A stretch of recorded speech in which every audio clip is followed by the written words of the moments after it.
5 situations très importantes dont tout être humain devrait tirer profit avant l'arrivée de 5 autres situations. C'est ce que nous allons voir après le générique, Inch'Allah. Apprendre l'islam facilement. Assalamu alaikum wa rahmatullahi wa barakatuh. Alhamdulillahi rabbil alamin.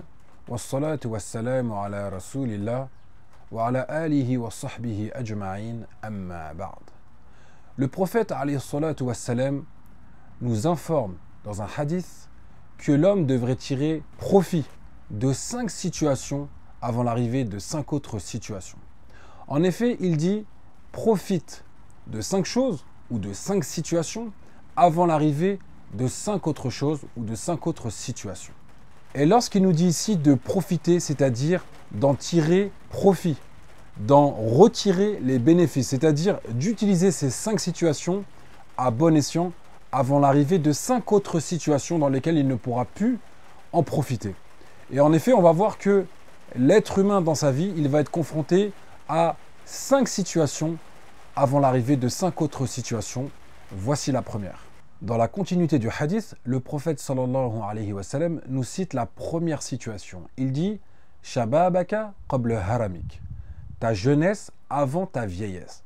En effet, l'être humain, chaque être humain, va passer par cette situation d'être jeune avant d'être vieux, sauf pour ceux qui vont mourir avant d'atteindre la vieillesse.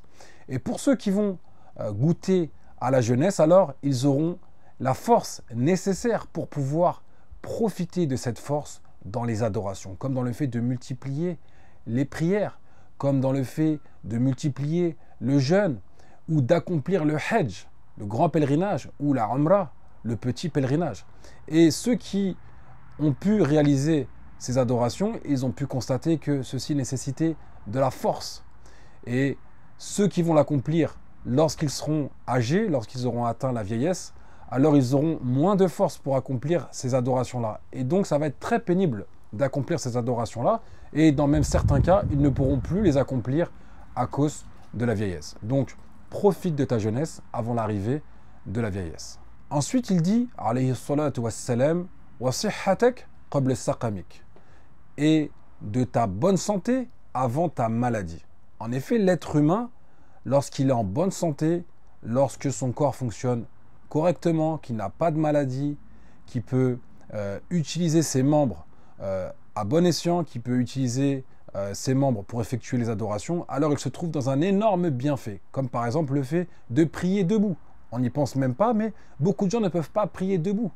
Ils ont un handicap ou ils ont des maladies qui les empêchent de prier debout. Ils ne peuvent pas se rendre à pied à la mosquée. Certains sont obligés de se rendre en fauteuil roulant. Certaines personnes ne peuvent pas jeûner à cause de certaines maladies, comme le diabète ou d'autres maladies. Et certaines personnes ne peuvent pas accomplir le hajj ou la umrah, car ils n'ont pas les capacités physiques. Donc, lorsque tu es en bonne santé, premièrement, remercie Allah Azza wa Jal pour cet énorme bienfait. Ensuite, sois conscient dans ton cœur que cela provient d'Allah Azza wa Jal. Et dans le fait de le remercier, il y a le fait de l'utiliser, c'est-à-dire utiliser ce bienfait, cette bonne santé, à bon escient. Donc le serviteur se doit d'utiliser cette bonne santé dans les œuvres pieuses. Car peut-être un jour viendra la maladie ou l'incapacité, ce qui rendra très compliqué les adorations, voire impossible dans certains cas. Ensuite, le messager d'Allah sallallahu alayhi wa sallam nous cite la troisième situation. Il dit « Warinaka qabla faqrik » et de ta richesse avant ta pauvreté. En effet, le serviteur qui possède des biens, qui possède de l'argent, alors il peut effectuer, en plus des adorations qui sont faites avec les membres, comme la prière, alors il peut aussi effectuer des adorations que les personnes pauvres auront du mal à accomplir, comme par exemple l'aumône. Celui qui possède des biens, Allah Ta'ala l'a enrichi, lui a donné de nombreux bienfaits, lui a donné de l'argent, des biens, alors il peut faire des aumônes, dépenser dans le bien, dépenser pour sa famille, pour sa femme, ses enfants, il peut participer à la construction de mosquées, il peut faire de nombreuses adorations dans lesquelles il a besoin, il est nécessaire d'avoir de l'argent. Et ne pense pas forcément que le fait d'être riche, c'est d'avoir une énorme somme comme 1 million d'euros ou plus que cela. sache que le fait d'avoir un surplus, de pouvoir économiser de l'argent, et bien déjà avec ça, tu es considéré comme quelqu'un de riche quand tu regardes beaucoup de personnes qui n'ont même pas assez d'argent pour pouvoir se nourrir. Alors profite de cette occasion. Dépense une partie de ce surplus d'argent dans les aumônes, dans les œuvres de biens, comme par exemple les constructions de mosquées ou des écoles coraniques, ou encore pour aider tes proches ou des personnes plus éloignées qui sont dans la difficulté, pour offrir des repas ou d'autres œuvres pieuses. Qu'Allah Ta'ala nous permette de profiter de cette situation et des autres situations avant que ces bienfaits disparaissent. La quatrième situation, le prophète alayhi salatu wassalam dit wa faragaka qabla shughlik, et de ton temps libre avant ton occupation. En effet, chers frères, chères sœurs, et là je m'adresse plus particulièrement aux plus jeunes d'entre vous, lorsqu'on est jeune, lorsqu'on n'est pas encore marié, lorsqu'on n'a pas d'enfants, lorsqu'on n'est pas occupé encore à travailler une bonne partie de la journée pour ramener le risque, la subsistance à la maison, alors on a beaucoup de temps libre. Et ce temps libre-là est très précieux. Donc je vous recommande, je vous enjoins de l'utiliser de la meilleure des manières et de ne pas perdre ce temps dans des choses futiles. Car comme nous l'a dit le prophète sallallahu alayhi wa sallam, il nous dit profite de ton temps libre avant ton occupation.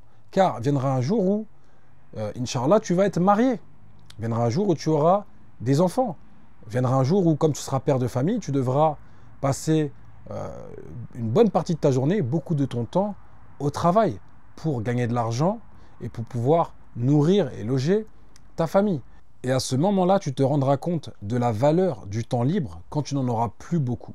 Alors ceux qui sont jeunes, profitez de ce temps libre dans la multiplication des adorations. Utilisez ce temps précieux dans les œuvres pieuses, comme par exemple les études religieuses, la mémorisation du Coran, comme le fait d'effectuer le pèlerinage, comme le fait de passer beaucoup de temps dans les masajid, dans les mosquées. Profitez de ce temps-là. Et on remarque souvent que les plus jeunes, qu'Allah Ta'ala a guidés dans le droit chemin, on remarque qu'ils sont très actifs. Ils ont une détermination, ils sont jeunes, ils ont du temps, et on voit qu'ils redoublent d'efforts. Et très certainement, certains d'entre vous qui regardent cette vidéo, qui sont plus âgés, ont pu constater, ont pu remarquer qu'avec les années, en prenant de l'âge, en ayant une famille, des enfants, en passant beaucoup de temps au travail, eh bien, vous avez beaucoup moins de temps libre pour vous consacrer aux œuvres pieuses. Car effectivement, ça prend du temps de s'occuper d'un foyer, ça prend du temps de s'occuper des enfants, de les éduquer, ça prend du temps de passer des heures au travail pour les pères de famille qui vont travailler et qui doivent nourrir leur famille, qui doivent loger leur famille. Donc, profitez pour les plus jeunes de ce temps avant de regretter et avant d'être très occupé. Et enfin, la cinquième et dernière situation, le prophète sallallahu alayhi wa sallam dit « Wa hayataka qabla mautik » et de ta vie avant ta mort. Effectivement, viendra un jour où Allah Ta'ala reprendra nos âmes et il ne sera plus possible d'œuvrer, il ne sera plus possible d'effectuer des adorations lorsque nous serons dans nos tombes. Donc profitons de notre vie maintenant. Lorsque tu regardes cette vidéo, c'est tout de suite qu'il faut agir. Si tu ne pries pas, lève-toi, va faire tes ablutions et commence la prière. Si tu as les moyens financiers et physiques pour aller faire le Hajj et la Umrah, à la première occasion, prends ton billet d'avion et va effectuer ces adorations. Lis le noble Coran. Chaque jour, lis un verset, 2 versets, 10 versets, une page, mais chaque jour, lis un minimum. Et pour ceux qui disent « Moi, je ne sais pas lire l'arabe », apprends l'arabe. Qu'est-ce que tu attends? Apprends l'arabe. Il y a tout ce qu'il faut pour apprendre l'arabe. Il y a des cours en ligne, il y a des cours dans des mosquées. Apprends l'arabe et tu verras qu'en quelques mois, par la permission d'Allah Ta'ala, tu sauras lire et tu pourras lire le noble Coran. Également, passe ton temps dans le zikr, le fait d'évoquer Allah subhanahu wa ta'ala. Ne laisse pas une journée sans utiliser ta langue à bon escient et à l'évoquer. Et aussi, sois bon, sois bienfaisant envers tes parents, envers ta femme, tes enfants, ta famille. Crains Allah Azza wa Jal et profite de ta vie dans les bonnes œuvres avant ta mort. C'est maintenant qu'il faut œuvrer. Ce bas monde, cette dunya, c'est le moment des œuvres. Et al-akhira, l'au-delà, c'est le moment des comptes. Ce n'est plus le moment des œuvres. On peut finir ce rappel sur un constat.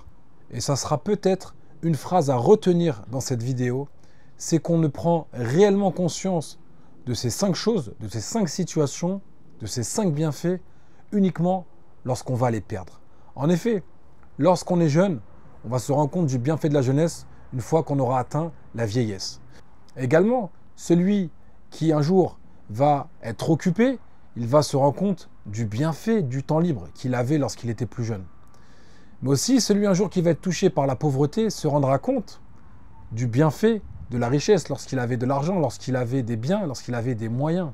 Et enfin, un jour, lorsqu'on sera dans la tombe, on se rendra compte du bienfait de la vie lorsqu'on était en vie, lorsqu'on pouvait œuvrer, car lorsqu'on prendra conscience de cela dans notre tombe, il sera trop tard pour œuvrer.